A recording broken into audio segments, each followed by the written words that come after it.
Hey guys, welcome to this episode of Sold Separately. Today, I'm going to stand a little bit out of my comfort zone for this one video. I'm not going to talk about something Sega Saturn related for once. What? Yes, today I'm going to talk about the Bleemcast. Or Bleem for Dreamcast. Bleem started out as a commercially sold emulator for Windows that allowed users to play PlayStation 1 games on a PC. By commercially sold, I mean you could walk into a store, like Office Depot or CompUSA, and purchase it. Nowadays that sounds ludicrous, but then, it was still ludicrous. Sony ended up suing the pants off of Bleem for everything they had, but in a surprising twist, Sony ended up losing the lawsuit.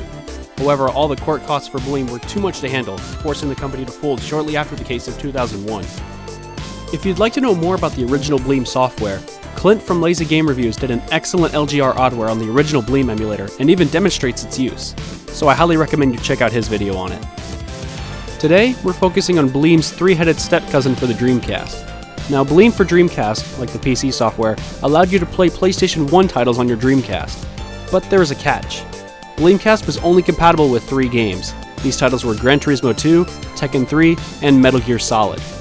Each game required their own Bleem boot disc in order to run, and just like the original PC software, these boot discs were sold in stores.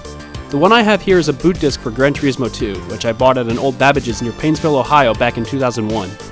The discs came in these sleeves that were covered with a ton of snarky tongue-in-cheek comments. I recommend you look up some of the cover scans for these original sleeves. They're just insanely dumb, but in a good way.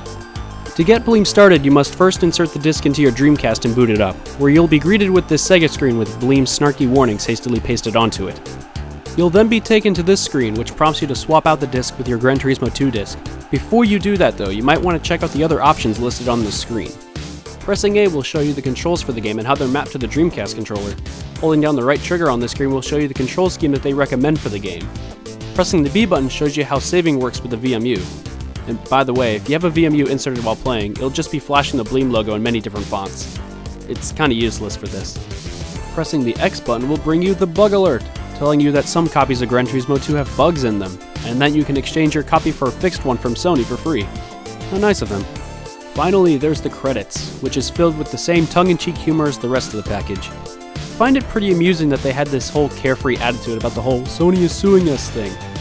Once you are satisfied with all the options brought upon you, it is time to swap out the disc. Simply open up the Dreamcast, swap out the Bleem disc with your copy of Gran Turismo 2 and close the lid. You'll then be told to press the start button, and that's it. The game will then boot up almost instantaneously, so you can sit back and watch the totally rad intro, or play the game, which actually still holds up pretty well. After I reconfigured the control scheme, I was playing for a good couple hours and having a blast. The only real downside, besides the fact that Rob Zombie's Dragula's in the game, is that there's a pretty big dead zone in the center of the joystick, which prevents you from being able to steer precisely. This is only a minor gripe though. Probably the most notable feature about Bleem for Dreamcast is that it actually improves the graphics of your PS1 games. It up-reses the graphics to 640x480, which the PS2 couldn't even do.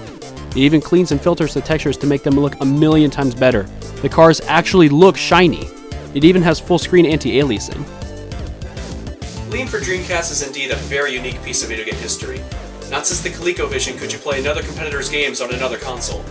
And while it is a letdown that only 3 games made the jump, it is still a really cool thing to look into. And it's also very affordable too. You can find each of these boot discs for about $10 each. Well, that does it for this episode, and I'll see you next time on Sold Separately.